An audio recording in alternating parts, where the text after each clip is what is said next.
E um fato que vem repercutindo, né, nacionalmente e até internacionalmente é a liberdade concedida ao jogador Daniel Alves, né? Ele saiu da prisão ontem após pagar fianças de quase 5,5 milhões de reais à Justiça da Espanha. Ele estava detido há 14 meses em Barcelona, acusado de estupro de uma jovem, né, em uma boate no ano de 2022. Diante desse caso, até mesmo do valor da fiança paga pelo jogador, surgiram muitas dúvidas a respeito do pagamento desse benefício, né, concedido para suspeito, acusado ou condenado por algum tipo de crime, né? E para esclarecer sobre esse processo de pagamento de fiança, a gente está recebendo aqui no nosso estúdio o advogado Joerge Borges, ele também que é presidente da Comissão de Direito Penal da OAB Picos. Boa noite, seja muito bem-vindo ao Notícias de Picos, doutor. Muito obrigado. Boa noite também aos telespectadores aqui do TV Cidade Verde. Então, primeiramente, eu queria que o senhor explicasse a respeito desse processo, né, de fiança criminal do ponto de vista jurídico. Muitas pessoas têm dúvidas a respeito desse processo. Eu queria que o senhor explicasse, primeiramente, o que seria essa fiança. A fiança ela realmente tem muitos detalhes. A fiança ela serve para compelir o indiciado ou réu a comparecer a todos os atos do inquérito ou do processo criminal. Ele paga aquela fiança com compromisso de comparecer a todos os atos. Caso ele não compareça, pode ser expedido um novo mandado de prisão contra ele e ele pode voltar para a prisão. No caso, é como se fosse uma garantia, que também vem outros critérios, outras exigências que esse preso tem que cumprir, é isso? Isso, correto. É uma garantia que ele possa comparecer a todos os atos processuais, né? Tem algumas medidas cautelares que são impostas, não é só a fiança. É muito utilizado, por exemplo, a questão do comparecimento mensal na justiça para informar os atos, atualizar sempre seu endereço, não poder sair da comarca que ele reside. Então, tem muitas medidas cautelares diversas da prisão que ele tem que cumprir todos esses requisitos. Se ele deixar de cumprir qualquer um deles, ele pode voltar novamente para a prisão. Doutor, também, assim, um fato que chamou a atenção no caso do jogador é que a gente percebeu que essa fiança ela pode ser concedida em qualquer fase da investigação, né? Às vezes, o processo ainda está sendo julgado. Muitas vezes, no caso do Daniel Alves, ele já foi condenado e mesmo assim a fiança garantiu a liberdade dele. Isso, correto. A Espanha tem um processo penal um pouco diferente do nosso Código Brasileiro. Por exemplo, no nosso país, o crime de estupro não cabe fiança em momento algum. Ele é totalmente descabido. Um crime hediondo, se trata de um crime hediondo? Isso, se trata de um crime que pode ser hediondo e não cabe fiança. Na Espanha, lá, como ele está sendo acusado de agressão sexual, né, que é equivalente ao nosso crime de estupro, lá, como é diferente do nosso Código de Processo Penal, foi deferida uma fiança para ele, mas com liberdade provisória. Isso não quer dizer que ele está livre da justiça, ele está só respondendo ao recurso em liberdade. Caso esse recurso dele venha a ser negado, ele pode voltar novamente para a prisão para cumprir a sua pena.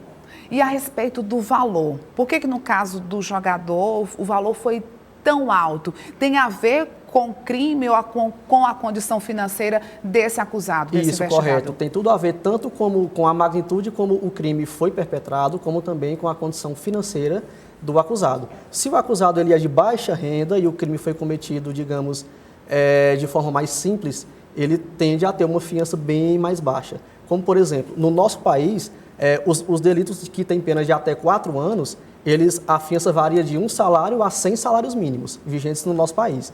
Aí depende da condição financeira do acusado, assim como também do crime perpetrado. Se passa de 4 anos a pena, ela vai de 10 salários a 200 salários mínimos vigentes. Então, vai variar da condição financeira de cada ser humano e também como o fato foi perpetrado. Por exemplo, a fiança ela pode ser expedida, exigida, tanto pelo delegado como por um juiz. Isso, correto. Quando as penas são de até 4 anos, o delegado pode expedir fiança. Já se passa de 4 anos, apenas o magistrado pode colocar a fiança. No caso, essas autoridades pediram essa fiança, mas aí o acusado, né, o suspeito ou o investigado, ele não tem como pagar essa fiança. Pronto. O que acontece? É um ponto muito debatido e importante. O nosso judiciário, ele preza muito pela questão da desigualdade social, né? Ele luta para que não tenha muita desigualdade social. Então, quando a pessoa vai presa que não tem condição e permanece preso, é aquela velha história, né? Que se fosse rico, estava solto, como é pobre, está preso. Então, o tribunal, já percebendo que pessoas que não têm condição de estar arcando com esse valor da fiança, que muitas vezes é bem exacerbado e a pessoa não tem condição, o nosso tribunal, por exemplo, do Piauí, tem um entendimento de que se o réu permanecer preso por 48 horas e não arcar com a fiança, já se presume que ele não tem condição financeira de arcar. Então, por conta disso, segundo o nosso artigo 350 do Código de Processo Penal, a fiança pode ser dispensada e o réu pode ser posto em liberdade. Até porque a Constituição brasileira não permite que essa pessoa fique presa por questão financeira, não é isso? Isso, correto. Inclusive, teve um julgado do nosso STJ no tempo da pandemia que foi, se eu não me engano, impetrado pela Defensoria Pública. Eles conseguiram, no tempo da pandemia, colocar todos os réus do país na rua, soltos, sendo que se fosse aquele que não tivesse condição de pagar a fiança. Então, lá naquela época, lá da pandemia, o comércio fechado, a situação financeira estava bem precária, o judiciário entendeu que o país inteiro deveria colocar em liberdade todo aquele réu que estava preso exclusivamente pela falta de pagamento de fiança. O senhor citou uma situação que é interessante, né? No caso, o crime que foi cometido pelo jogador lá na Espanha, lá foi interpretado como abuso sexual, né, no caso.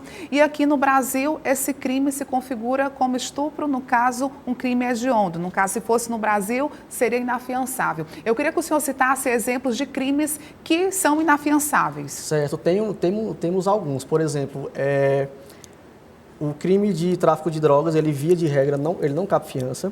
Também grupos civis armados que atentam contra o Estado democrático de direito. Terrorismo. Né? Isso, o terrorismo também não cabe fiança.